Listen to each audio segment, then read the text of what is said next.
الله نور السماوات والأرض. بمناسبة ذكر الديمقراطية في قرأت بحث لبعض من ينسبون إلى العلم يقولون إن لا جناح في استخدام كلمة الديمقراطية لأنها ترادف الحرية. يعني يقولون صحيح هي ليست موجودة في القاموس الإسلامي لكن معناها الحرية، فهم عبروا عنها يعني تعبير ليس هو التعبير الإسلامي لكن حقيقة ما يريدون واحدة، فلا يرى بأسا باستخدام كلمة الديمقراطية. لو سلم جدلا بهذا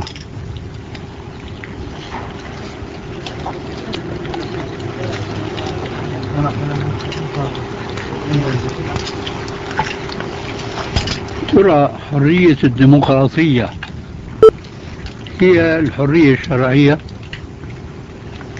لا أحد يقول بهذا. حرية الديمقراطية تبيع الخمر، تتعاطى الربا، الزنا وكل فساد، يعني بس نحن القانون لا تقرب. هذا ليس من الإسلام.